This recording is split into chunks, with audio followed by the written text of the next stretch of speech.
अस्सलामु अलैकुम वरहमतुल्लाहि वबरकातुहू। दोस्तों, मैं निशात अहमद आप तमाम साथियों का बहुत बहुत इस्तकबाल करता हूँ, खैर मकदम करता हूँ, वेलकम करता हूँ। जे तौसीई मुताला बच्चे की कौन सी दिलचस्पियों को फरोग देता है? गैर मानूस अल्फाज मालूम करने में, मतन में मुस्तअमल कवाइदी उसूलों में, नज्म खानी में और महफूज होने के लिए मतन की क़िराअत में।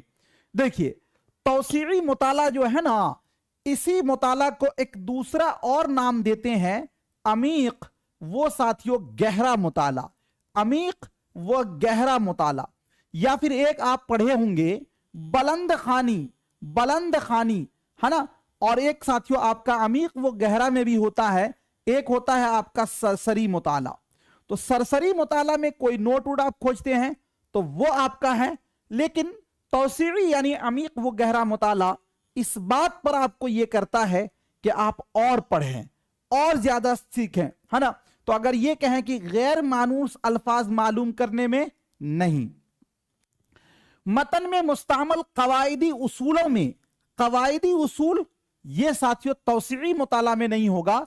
लेकिन अगर आप आगे चलेंगे नज्म खानी, नज्म खानी तौसीई मुताला में नहीं है, लेकिन महफूज होने के लिए मतन की क़िराअत।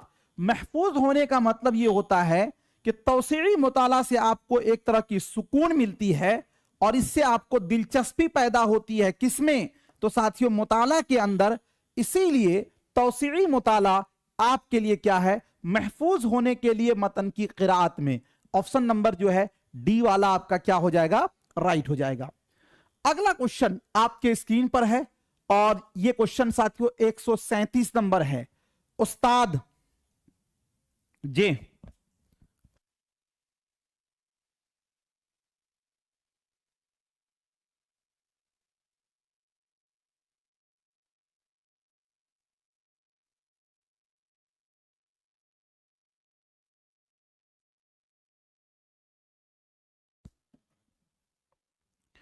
उस्ताद लेह पर सबक शुरू करने वाला है।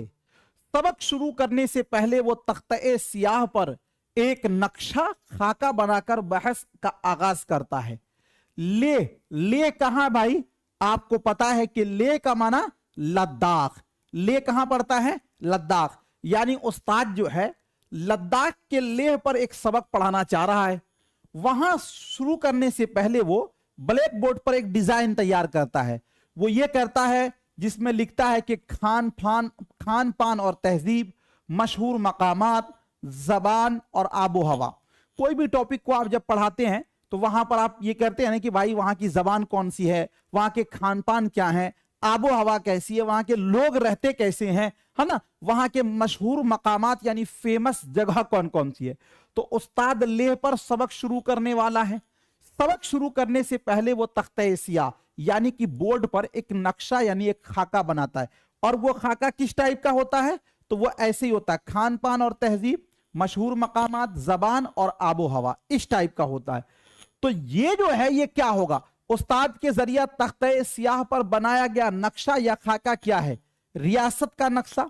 रियासत का नक्शा हुआ कि ये हो गया वहां का स्टेट का मैप। तो ये मैप थोड़ी है, मैप तो होता है भाई कि जो पूरे उसको बताता है ज्योग्राफियाई तौर पर, तो ये तो नहीं होगा।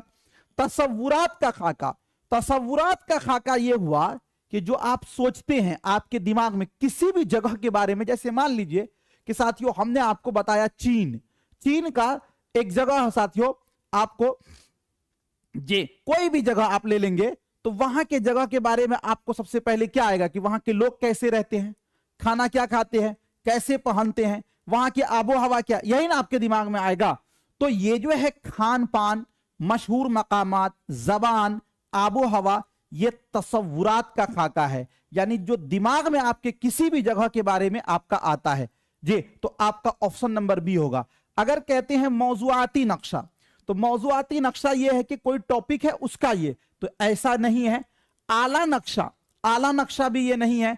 तो ऑप्शन नंबर जो है आपका बी वाला क्या होगा कि ये तसव्वुरात का खाका है, कि जब कोई भी जगह के बारे में हम सोचते हैं या बोलते हैं तो सबसे पहले हमारे दिमाग में आता है कि वहां की फेमस जगह कौन कौन सी है, उसके बाद हम ये सोचते हैं कि वहां की जबान कौन सी है, उसके बाद हम सोचते हैं कि अरे वहां की आबो हवा कैसी है, उसके बाद साथियों हम ये सोचते हैं कि वहां के क्या है, खान पान क्या है ना। ये आपके तसव्वुरात का खाका है।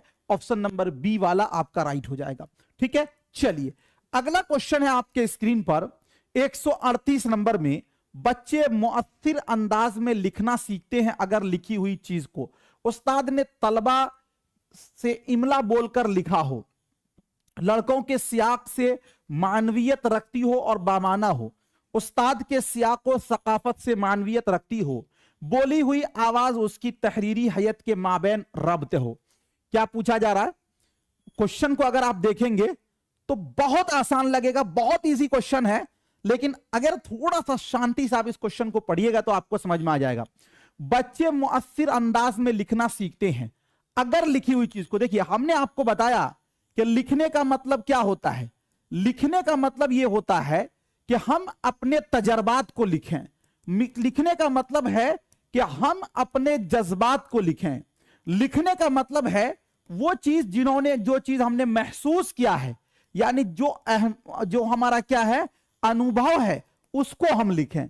अगर हम ये बोलें कि उस्ताद ने तलबा से इमला बोलकर लिखा हो, तो इमला तो भाई जो चीज आपने सुनी हुई बात को जबानी लिख दिया, ये आपकी तजर्बात थोड़ी हुए। जैसे मान लीजिए कि हमने आपको बताया कि हामिद आम खाता है, आपने सुना जैसे वैसे ही लिख दिया, ये तो रट्टू तोता हुआ। ये तो साथियों कभी लिखने का मुअस्सिर अंदाज नहीं हो सकता। लड़कों के सियाक से मानवियत रखती हो और बामाना हो। लड़कों के सियाक का मतलब संदर्भ, यानी जो लिखा जा रहा हो उसके संदर्भ से हो और मानवियत इसके अनुसार हो, यानी लड़कों के अनुसार हो और वो बामाना हो। बामाना का मतलब है कि जो चीज आप लिख रहे हैं वो उसके मतलब का भी चीज हो। अब मान लीजिए कि हम लोग अभी सीटेट पढ़ रहे हैं, आपको हम पढ़ा दे कि इमदाद इमाम असर पटना में पैदा हुए थे और अल्लामा शिबली नोमानी आजमगढ़ में पैदा हुए थे। ठीक है, 5 मिनट तो आप लेक्चर को सुनिएगा, उसके बाद सारे लोग खसकने लगिएगा कि ये लगता है हमारे सीटेट का नहीं, आज लगता है कि टॉपिक से सर भटक गए हैं। वो आपके लिहाज से क्या है, बामाना नहीं है जी। हाँ, आपके लिहाज से बामाना यह है कि ये पेडागोजी है। अब ये साथियों क्या है कि लड़कों के सियाक से मानवियत रखती हो और वो बामाना हो, यानी उसके मुताबिक हो। तो ये आपका ऑप्शन नंबर जो है बी वाला, इसका भी क्या हो जाएगा, राइट हो जाएगा। अगला क्वेश्चन है आपके स्क्रीन पर 139 नंबर में। दर्जे झैल में से कौन माहसल रवैये अंजामकार नहीं है? क्या पूछा गया है? माहसल रवैये का अंजामकार नहीं है। जब नहीं आता है तो ऐसी सूरत में 3 आपका राइट होता है, एक जो है आपका निगेटिव होता है, जो निगेटिव होता है वही आपको बताना है।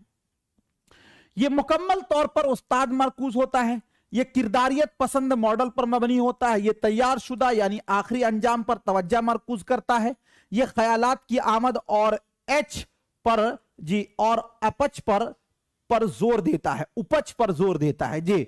139 नंबर क्वेश्चन का क्या होगा? देखिए यहां पर क्या कहा, माहसल।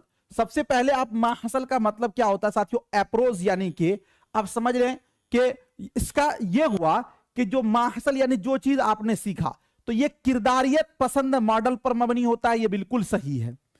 क्या है दोस्तों, है कि यह तैयार शुदा आखिरी अंजाम पर तवज्जो मरकूज करता है, यह बात बिल्कुल सही है। यह ख्यालात की आमद और अपच पर जोर देता है, यह बात भी सही है। लेकिन यह मुकम्मल तौर पर उस्ताद मरकूज होता है, माहसल, यह बात सही नहीं है। इसलिए कि यह जो है साथियों तिफले मरकूज होता है। तिफले मरकूज का मतलब हुआ बाल केंद्रित होता है, उस्ताद मरकूज नहीं होता है। यह आपका निगेटिव है, यह गलत है। हमको पूछा गया कौन नहीं है, तो जो नहीं है वही बताना है, तो ऑप्शन नंबर ए वाला आपका राइट हो जाएगा। ठीक है, चलिए अगला क्वेश्चन आपके स्क्रीन पर है। तरीक़े अमल के मुताबिक लिखने का काम शुरू करते हुए दर्जे झैल में से किसे उस्ताद को नहीं करना चाहिए? देखिए लिखने का काम शुरू करने के लिए कौन सा काम आपको नहीं करना चाहिए, यह पूछा गया। नहीं, लफ्ज़ नहीं आया है तो इसका मतलब है कि 3 ऑप्शन आपका राइट होगा और एक ऑप्शन जो आपका गलत होगा वही आपका राइट होगा। देखिए जैसे हम ये कह सकते हैं कि जो आदमी अच्छे ढंग से नहीं सुना होगा वो अच्छे ढंग से बोल नहीं पाएगा, यानी अच्छे ढंग से बोलने के लिए सही ढंग से सुनना जरूरी है। इसी तरह अच्छे से लिखने के लिए सही से पढ़ना आना जरूरी है। एक आदमी बहुत अच्छा सुनता हो, एक आदमी बहुत शानदार बोलता हो, चूंकि सुनना और बोलना यह फितरी अमल है। गांव का आपका 100% लोग सब सुन बोल लेता होगा, लेकिन लिखना और पढ़ना सबके बस की बात नहीं है। लिखना और पढ़ना वो कर सकता है जो साथियों पढ़ा हो और लिखा हो किसी उस्ताद से। एक आदमी कितनों अच्छे ढंग से सुन ले रहा हो, बोल रहा हो, वो लिख नहीं सकता। यानी पता ये चला लिखने के लिए जरूरी है कि पहले आपको पढ़ना आना चाहिए। बात समझ रहे हैं आप? तो दोस्तों, तरीक़े अमल के मुताबिक लिखने का काम शुरू करते हुए दर्जे झैल में से किसी उस्ताद को नहीं करना चाहिए। यानी जब लिखने का काम आप शुरू कर रहे हैं तो कौन सा काम उस्ताद को नहीं करना चाहिए?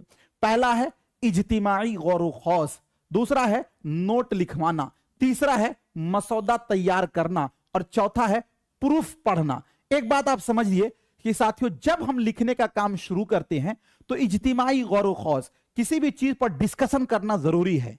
कि अच्छा आप ये बात सोच रहे हैं, चलिए ठीक है, आपका मैंने नोट किया। गौर खौस से क्या होगा, डिस्कशन से क्या होगा कि कुछ बातें अलग अलग सबकी छनकर आएंगी, सबका दिमाग अलग अलग काम करता है, आईक्यू लेवल अलग है, तो ये बात तो होना ही चाहिए। मसौदा तैयार करना, जिस चीज को आप लिख रहे हैं उसका खाका तैयार करना, ये तो होना ही चाहिए दोस्तों साथियों। और चौथा है आपका प्रूफ पढ़ना। साथियों, लिखने का काम शुरू करने के लिए मैंने आपको कहा कि लिखने के लिए जरूरी है क्या? लिखने के लिए जरूरी है कि आपको पढ़ना आना चाहिए। बगैर पढ़े हुआ आदमी लिख नहीं सकता। तो प्रूफ पढ़ना तो जरूरी है कि जो आप लिखना चाह रहे हैं वो ऑथेंटिक है या नहीं है। ऐसा नहीं कि ऐसे ही कोई लिखते जा रहा हो, तो प्रूफ तो होना ही चाहिए, यह बात भी होना चाहिए। लेकिन नोट लिखवाना, एक बात बताइए, हम क्या कर रहे हैं? लिखने का काम शुरू कर रहे हैं। नोट लिखवाना, लिखना नहीं है, लिखवाएगा तो कोई ना कोई उस्ताद लिखवाएगा। तो यहां पर बच्चा नोट लिखेगा जब, तो वो उस्ताद पर क्या हो जाएगा? आश्रित हो जाएगा। उस्ताद पर क्या हो जाएगा? निर्भर हो जाएगा। उस्ताद पर क्या हो जाएगा? वो टिका हुआ रह जाएगा। तो ये जो गोया के एक तरह के आप समझ सकते हैं कि ये रटने का काम हो गया। तो दोस्तों, हमको ये कहा गया कि तरीका अमल के मुताबिक लिखने का काम शुरू करते हुए दर्जे झैल में से किसी उस्ताद को नहीं करना चाहिए। तो हमें नोट नहीं लिखवाना चाहिए। बाकी तीनों जो चीज है वो बच्चे का काम है, लेकिन नोट चूंकि उस्ताद लिखवा रहा है तो यहां पर बच्चा खुद से नहीं कर रहा है, इसीलिए ये वाला आपका गलत है। और जो गलत होगा वही आंसर होगा, इसलिए कि नहीं करना चाहिए यहां पर है ऑप्शन नंबर बी वाला आपका क्या हो जाएगा? राइट हो जाएगा। ठीक है, चलिए अगला क्वेश्चन है, रोल प्ले को जबान के हर क्लासरूम का लाजमी हिस्सा होना चाहिए क्योंकि यह बच्चों को आजादाना गप मारने के काबिल बनाता है। यह क्लासरूम में नज्म जब्त बनाए रखने का मुअस्सिर तरीका है। यह बच्चों को कहानी याद करने के काबिल बनाता है। यह बच्चों को जबान के बारे में बामाना गुफ्तगू में शरीक होने के काबिल बनाता है। देखिए, रोल प्ले क्या होता है कि कोई भी आप एक्टिंग है, जैसे मान लीजिए कि आपने दोस्तों एक नाटक कराया, उसमें किसी को आपने हीरो का रोल दिया, किसी को हीरोइन का दिया, और वो एक्टिंग भी कर रहा है, बोल भी रहा है, उसमें वो क्या करेगा कि दोस्तों बहुत सारे एक्टिंग ये करेगा, अपने ख्यालात को जाहिर करेगा। तो रोल प्ले हर क्लास का हिस्सा तो होना ही चाहिए। अच्छा, हिस्सा होना चाहिए, क्यों हिस्सा होना चाहिए? तो ये बच्चों को आजादाना गप मारने, आजादाना गप मारने का मतलब हुआ कि जो मन में आए सो बक दे रहे हैं, ऐसा तो रोल प्ले का मतलब नहीं। तब तो फिर रोल प्ले अपने मकसद से भटक जाएगा, तो ये तो आपका होगा नहीं। ये क्लासरूम में नज्म जब्त बनाए रखने का मुअस्सिर तरीका, यानी क्लासरूम को रूल और रेगुलेशन फॉलो करने के लिए, अरे रोल प्ले इसलिए होता है कि बच्चे को एक फितरी माहौल मिलता है। रोल प्ले इसलिए होता है कि बच्चे को एक घरेलू माहौल मिलता है, जिससे बच्चा बहुत जल्दी कनेक्ट होता है और वो अपने दिल की बात, अपने मन की बात को बिला झिझक, बिला हेजिटेशन के जाहिर करता है। न कि इसमें नज्म जब्त बनाए रखने के लिए रोल प्ले जरूरी है, यह भी आपका नहीं होगा। ये बच्चों को कहानी याद करना, याद करना निगेटिव वर्ड है, ये तो होगा नहीं। ये बच्चों को जबान के बारे में बामाना गुफ्तगू में शरीक होने के काबिल बनाता है। जैसे मान लीजिए हमने एक ग्रुप बनाया जिसका नाम दिया गांधी जी, गांधी जी ग्रुप को, और इसको हमने कहा कि अरे आप गांधी जी ग्रुप है तो चलिए आप जो है ना सत्याग्रह आंदोलन पर आप क्या करें, डिस्कशन करें या फिर उसी पर एक नाटक कीजिए। तो जाहिर सी बात है बच्चे उसी से रिलेटेड बोलेंगे, उससे हटके तो नहीं बोलेंगे। तो ये आपका जो है ऑप्शन नंबर डी वाला क्या होगा, राइट हो जाएगा कि ये बच्चों को जबान के बारे में बामाना गुफ्तगू में शरीक होने के काबिल बनाता है। ठीक है, चलिए देखिए, जब ज्यादा प्रैक्टिस करेंगे तो आपके लिए बहुत आसान हो जाएगा पेडागोजी। प्रैक्टिस नहीं कीजिएगा तो आपको भारी लगेगा ही। बच्चों से जब किसी मखसूस मौजू पर मुख्तसर नज्म लिखने के लिए कहा जाता है तो वो बरूए कार लाते हैं, यानी कोई खास टॉपिक दिया गया और उस पर कहा कि आप नज्म लिखिए, तो वो क्या चीज को बरूए कार लाते हैं जी। ऑप्शन ए जो है इसका वो है तख्लीकी सोच को, बी है मुखलिसाना सोच को, सी है हमदर्दाना सोच को और डी है सकाफती सोच को जी।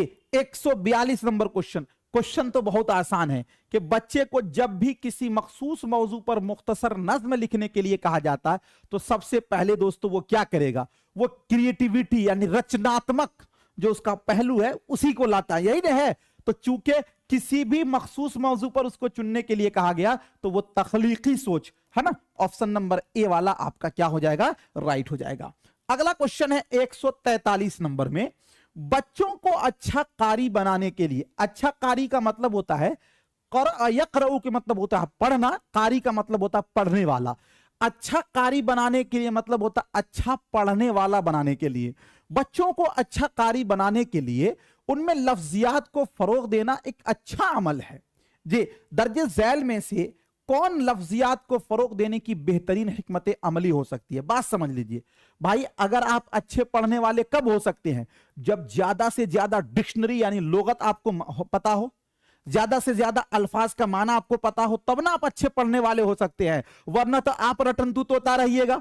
बात समझ रहे? तो कहा जा रहा है कि एक बच्चे को अच्छा कारी बनाने के लिए यानी अच्छा पढ़ने वाले बनाने के लिए उनमें लफ्जियात को फरोग देना, डिक्शनरी को फरोग देना यानी उसका विकास करना एक अच्छा अमल है। दर्जे झैल में से कौन लफ्जियात को फरोग देने की बेहतरीन हिकमत अमली है, यानी कौन सा स्टेटमेंट ऐसा है जिसमें बच्चे का लफ्जियात यानी कि साथियों हम कह सकते हैं कि शब्दकोश का विकास होगा, यानी कि डिक्शनरी डेवलप होगा। तलबा मुतजाद व मुतरादिफ अल्फाज की तवील फहरिस्त को याद करते, यानी बच्चे को एक बहुत लंबा चौड़ा लिस्ट दे दिया जाए जिसमें अपोजिट वर्ड मुतरादिफ अल्फाज वो सबको याद करने के लिए दिया जाए। एक बात बताइए, लुगत को याद करना निगेटिव वर्ड है तो ये तो पहले ही आपका कट जाएगा, मैंने आपको बताया था ये आपका कट जाएगा। तलबा का जब किसी नए लफ्ज से साबका पड़ता है वो लुगत देखते हैं, कोई भी नया वर्ड आए उसके लिए हम लुगत देखेंगे तो हम अपना दिमाग का जोर लगा रहे हैं, हम तो लगा ही नहीं रहे, सोच ही नहीं रहे। तो दोस्तों ये भी आपका क्या है, निगेटिव है, क्योंकि हर लफ्ज के लिए उस्ताद से रुजू करना, हर लफ्ज के लिए लुगत देखना ये सही नहीं है। हर नए लफ्ज के लिए हमें सियाक संदर्भ का इस्तेमाल करना चाहिए, न कि लुगत और डिक्शनरी को देखना चाहिए। ये भी आपका कट जाएगा। तलबा मतन में मुस्तामल मुश्किल अल्फाज को निशानजद करते हैं और उनका जुमलों में इस्तेमाल करते हैं, यानी ये कह रहा है कि जो मतन में पैराग्राफ में जो लफ्ज आया उसको वो निशानजद किया और उसके बाद उनका जुमलों में इस्तेमाल किया। अच्छा, जो मुश्किल लफ्ज आएगा भाई उसका तो माना बतलाना खुद मुश्किल हो जाएगा, तो उसको हम निशानजद करके फिर उसको जुमला में कैसे इस्तेमाल कर सकते हैं, ये तो मुश्किल है ना। अच्छा, तलबा नए अल्फाज के माना के कयास के लिए सियाक को बरूए कार लाना सीखते हैं, यानी अब इसका मतलब यह हुआ कि बच्चे को अगर नए लफ्ज आ जाए तो दोस्तों जैसे आपके मान लीजिए कि मोबाइल में एक मैसेज आता है इंग्लिश में, आप पढ़े नहीं होते हैं, नहीं पूरे का ट्रांसलेट नहीं कर सकते हैं, अब आगे पीछे दिमाग लड़ाते हैं, अच्छा लग रहा है कि हमारा प्लान जो है ना एक्सपायर कर रहा है, या लग रहा है कि हमारा पैसा जो है 324 रुपए सालाना जो है एटीएम चार्ज कट गया, हालांकि आप पूरे का ट्रांसलेट नहीं कर पा रहे हैं। फिर आप आगे पीछे जो अच्छा इसका मतलब ये हुआ, अच्छा लग रहा है कि यूजीसी नेट का जो है एग्जाम कैंसिल हो गया, एडमिट कार्ड आ गया, आप मैसेज को आगे पीछे पढ़ के क्या करते हैं, उसको आप खुद से समझने की कोशिश करते हैं। तो चूंकि बच्चों के लफ्जियात को हमें फरोग देना है, डिक्शनरी पावर को बढ़ाना है, तो तलबा नए अल्फाज के माना के कयास के लिए यानी संदर्भ के लिए सियाक को बरूए कार लाना सीखते हैं। यह आपका सबसे बेस्ट होगा और साथियों आपका ऑप्शन नंबर जो है डी वाला क्या हो जाएगा, राइट हो जाएगा। 143 नंबर का। चलिए अगला क्वेश्चन आपके स्क्रीन पर है 144।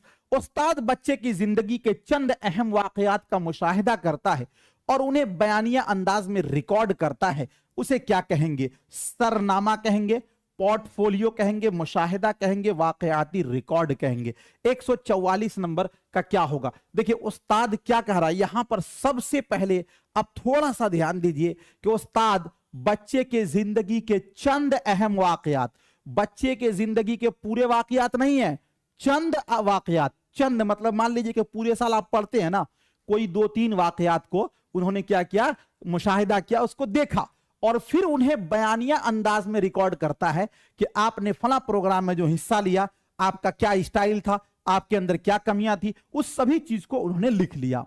तो ये क्या होगा? सरनामा होगा? सरनामा तो होगा नहीं, मुशाहिदा तो होगा नहीं, पोर्टफोलियो होगा या वाकयाती रिकॉर्ड होगा।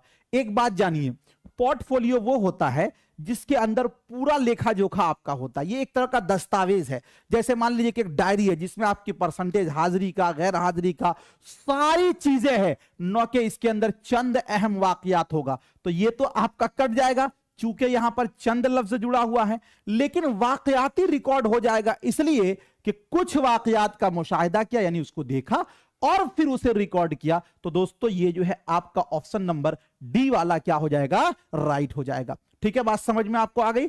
चलिए अगला क्वेश्चन देखते हैं। अगला क्वेश्चन है आपके स्क्रीन पर 145 नंबर में है कि दर्जे झैल में से कौन बोलने की कामयाब सरगर्मी की खुसूसियत है? बच्चों की गैर मुसावियाना शिरकत, गैर मुसावियाना शिरकत, बच्चों को बातचीत का मौका फराहम करने वाली सरगर्मी, बच्चों को सिर्फ हदफ़े जबान में बातचीत करने की इजाजत, क्लासरूम में मुअत्तिर नज़्म ज़ब्त करने वालों को ज्यादा बातचीत की इजाजत। देखिए क्या कहा गया आपको कि कौन सी चीज है जो बोलने की कामयाब सरगर्मी की खुसूसियत है। दोस्तों एक चीज यहां पर आप समझें कि बोलने कब आएगा? बोलना वहां नहीं आएगा जहां लिखना हो, बोलना वहां आएगा जहां सुनना हो और बोलने का आपको मौका दिया जाए, वही बोलने की कामयाब सरगर्मी है। तो पहला हमें कहा गया कि बच्चों को गैर मुसावियाना शिरकत, ये तो आपका कट जाएगा।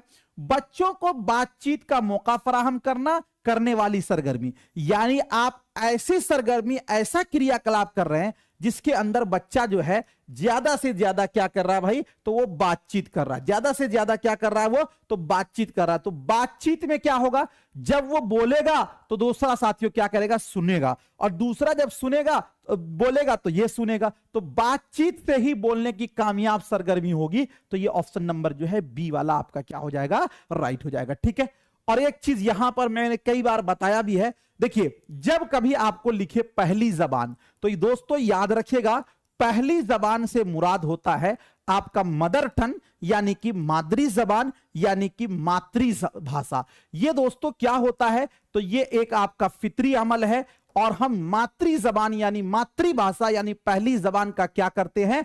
तो इक्तिसाब करते हैं, या फिर हम पहली जबान का क्या करते हैं? हुसूल करते हैं। और दूसरी जबान जब आपको लिखे तो दूसरी जबान से मुराद होता है दोस्तों कौन सी जबान? तो दूसरी जबान से मुराद होता है मियारी जबान। कौन सी जबान? मियारी जबान। दूसरी जबान को ही क्या बोलते हैं? हदफे जबान। और दूसरी जबान का हम क्या करते हैं? आमोजिश करते हैं। और दूसरी जबान का हम क्या करते हैं? सीखते हैं। यह चीज याद रखिएगा। दूसरी जबान साथियों हम रस्मी माहौल में सीखते हैं, यानी इसमें हमें उस्ताद की जरूरत पड़ती है, इसमें हमें मेहनत करना पड़ता है, यानी प्रयास करना पड़ता है। तो बच्चों को सिर्फ हदफे जबान में बातचीत करने की इजाजत, इससे दोस्तों बोलने की कामयाब सरगर्मी नहीं होगी, यह आपका कट जाएगा। तो साथियों आपका क्या होगा? ऑप्शन नंबर जो है बी वाला आपका राइट हो जाएगा। ठीक है जे, अगला क्वेश्चन आपके स्क्रीन पर है 146 नंबर में। वायुगोत्स्की के मुताबिक डॉट डॉट जबान की आमोजिश का सबसे बुनियादी जुज है जे समाजी तामुल, दरसी किताब, रेडियो और लोगत। ये समाज तामुल है ना, असल में ये समाजी तामुल ही होगा। एक बार प्लीज वीडियो को आप लोग लाइक कर दे अगर वीडियो अच्छा लग रहा। दोस्तों मैं यहां ये कह रहा हूं कि वायुगोत्स्की, देखिए आपको सबसे पहले मैंने आपको बताया था कि अगर आपको यह पूछे कि नोम चॉम्स्की, नोम इब्राहिम नोम चॉम्स्की, इनका मानना है कि बच्चे के अंदर जो जबान सीखने की सलाहियत होती है वो क्या होती है, जन्मजात होती है। यानी कि साथियों जबान की सलाहियत जो है वो क्या होती है, पैदाइशी होती है। जबकि वायुगोत्स्की ने कहा कि बच्चा जो जबान सीखता है वो किससे सीखता है, समाजी तामुल से। समाजी तामुल का मतलब होता है सामाजिक अंतःक्रिया यानी कि सोशल इंटरेक्शन से। मतलब इसका यह हो गया कि एक बच्चा दूसरे बच्चे की जब संपर्क में आता है, एक बच्चा दूसरे बच्चे के जब कनेक्ट में आता है, तब वो उसका भाषा का विकास होता है, जबान का विकास होता है। तो वायुगोत्स्की के मुताबिक सामाजिक तामुल जबान की आमोजिश का सबसे बुनियादी जुज है। इसीलिए देखिएगा कि साथियों ये कहा जाता है कि बच्चों को हमें ग्रुप में पढ़ाना है, बच्चों को 2-2 का ग्रुप, 4-4 के ग्रुप में हमें पढ़ाना है। उसके बाद अगला क्वेश्चन है आपके स्क्रीन पर 147 नंबर में कि दर्जे झैल में से कौन सी सरगर्मी बोलने की महारत की मश्क के लिए सबसे ज्यादा मुआविन होगी। यानी ये 4 स्टेटमेंट है, इसमें ये चारों स्टेटमेंट में ये कह रहा कि वो कौन सी सरगर्मी है जिसमें बोलने की महारत, यानी कि बोलने की महारत के लिए सबसे बेहतरीन है, वो कौन सी है। तलबा किसी मौजू पर बाज़ाब्ता छोटी सी पेशकश का नज्म करें। कोई भी मौजू हो उस पर एक छोटा सा पेशकश करे बच्चा, उस पर बोलना आएगा। उस्ताद तलबा को बामकसद इमला लिखवाए। एक बात बताइए, इमला क्या होता है, डिक्टेशन। और डिक्टेशन क्या है कि आप सुनेंगे तब लिखेंगे। अरे भाई दूसरे की बात को सुनकर लिखना, इससे बोलना आपको कहां से आएगा, ये तो नहीं आएगा। तलबा को फराहम करदा इशारों पर मबनी कहानी को अपने अंदाज में पेश करना करें। तलबा अपनी अच्छी सी एक प्रोजेक्ट रिपोर्ट तैयार करें। पहले सी वाले पर गौर कीजिए, हमको क्या करा, बोलने की महारत की मश्क के लिए सबसे ज्यादा मुआविन। तलबा फराहम करदा इशारों पर मबनी कहानी को अपने अंदाज में पेश करें। तलबा को एक इशारा से एक कहानी दिया गया, तलबा को एक इशारा में एक कहानी। आपने देखा होगा कि न्यूज रूम में कभी कभी आप देखेंगे साथियों, दूरदर्शन या फिर बीबीसी जो इंटरनेशनल न्यूज होता है, रिपोर्टर एक बयान कर रहा है जी। कभी कभी देखिएगा आप 15 अगस्त में, 26 जनवरी में, उसके बगल में एक ऐसे ही ऐसे ऐसे करके ये बयान करती है, वो इशारा उसका रहता है, समझ रहे हैं।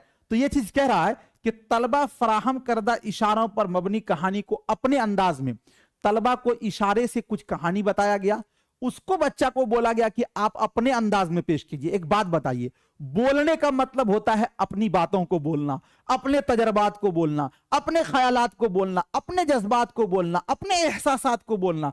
तो अपने अंदाज में पेश करें, यही ना हुआ बोलने की महारत के लिए सबसे बेस्ट। तो साथियों आपका क्या होगा, ऑप्शन नंबर सी वाला, क्योंकि यहां पर अपने अंदाज ये आपका हो जाएगा पॉजिटिव वर्ड। ठीक है, चलिए अगला क्वेश्चन है आपके स्क्रीन पर। पढ़ने का कौन सा मरहला तलबा को इस काबिल बनाता है कि वो अपनी साबका मालूमात को नए हासिल करदा मालूमात से, क्लासरूम से बाहर की दुनिया से मरबूत करें। माकबल मुताला, दौराने मुताला, कबल अज़ मुताला, माबाद मुताला। जी क्या पूछा गया इस क्वेश्चन में, इस क्वेश्चन में यह पूछा गया कि वो कौन सा मरहला है पढ़ने का जो तलबा को इस काबिल बनाता है कि वो अपनी साबका मालूमात, साबका मालूमात का मतलब हुआ कि पूर्व ज्ञान, यानी जो पहले उन्होंने सीख रखा है उसको नई हासिल करदा मालूमात, यानी अभी जो चीज सीखा है इससे क्लासरूम से बाहर की दुनिया से मरबूत करें। मरबूत करना यानी कि उसको जोड़ना। माकबल मुताला, माकबल मुताला का मतलब होता है मुताला से पहले। एक बात बताइए, कोई टॉपिक को आप पढ़े ही नहीं, उसको पहले ही क्लासरूम के बाहर कैसे जोड़ दीजिएगा, जब पढ़िएगा तभी ना छोड़िएगा, तो माकबल मुताला नहीं होगा। कबल अज़ मुताला, कबल अज़ मुताला का मतलब हुआ मुताला से पहले ही, ये भी वही बात हो गई, इसको ये भी नहीं होगा। दौरान मुताला, भाई कोई चीज जब आप पढ़ेंगे तभी ना उसको बाहर की दुनिया से जोड़िएगा, तो ये भी आपका नहीं होगा। माबाद मुताला, माबाद मुताला का मतलब हुआ पढ़ने के बाद, कोई चीज को जब आप पढ़ते हैं उसके बाद उसको साबका मालूमात से आप जोड़ते हैं। ये थोड़ी है कि पढ़ने से पहले ही आप जोड़ दीजिएगा, तो पढ़ने से पहले कैसे जोड़िएगा, तब तो पता नहीं चलेगा कि क्या चीज को जोड़ना है।